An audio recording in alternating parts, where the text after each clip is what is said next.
નમસ્કાર મિત્રો, આજે આપણે વાત કરવાના છીએ બળદ અને ખેડૂત.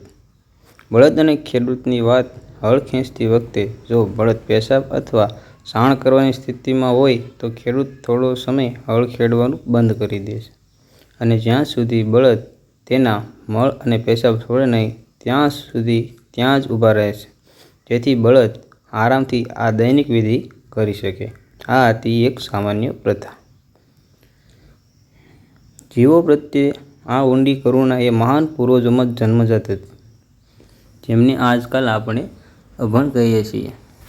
આ બધું માત્ર 25-30 વર્ષ પહેલાં સુધી જ ચાલતું હતું. જો તે સમયની દેશી ઘીની કિંમત આજના ધોરણો અનુસાર ગણવામાં આવે તો તે એટલું શુદ્ધ હતું કે તે 2000 રૂપિયા પ્રતિ કિલો સુધી વહેંચી શકાય અને ખેડૂતો ખાસ કામના દિવસોમાં દર 2 દિવસે અડધો કિલો દેશી ઘી પોતાના બળદને ખવડાવતો હતો. ટીટોડી નામનું પક્ષી ખુલ્લા મેદાનની જમીન પર ઈંડા મૂકે અને એને સેવે છે.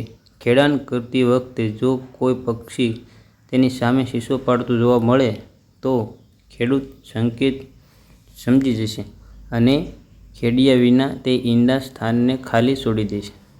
એ જમાનામાં આધુનિક શિક્ષણ ન હતું. દરેક વ્યક્તિ આસ્તિક હતો.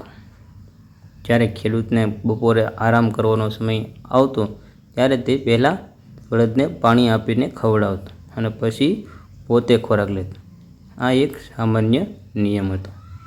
જ્યારે બળદ વૃદ્ધ થયો ત્યારે તેને કસાઈઓને વેચવું એ શરમજનક સામાજિક અપરાધ માનવામાં આવતું હતું.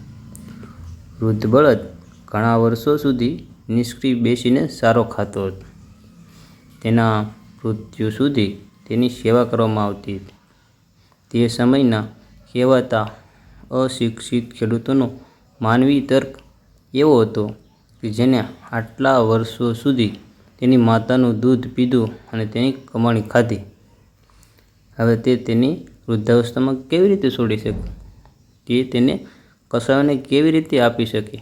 જ્યારે બળદ મરી જાય છે ત્યારે ખેડૂત ખૂબ જ રડતો હતો અને તે સંપૂર્ણ બપોર યાદ કરતો, જ્યારે તેનો વિશ્વાસુ મિત્ર દરેક મુશ્કેલીમાં તેની સાથે હતો. તેમના માતા પિતાને રડતા જોઈ ખેડૂતના બાળકો પણ તેમના વૃદ્ધ બળદના મૃત્યુ પર રડવા લાગ્યા.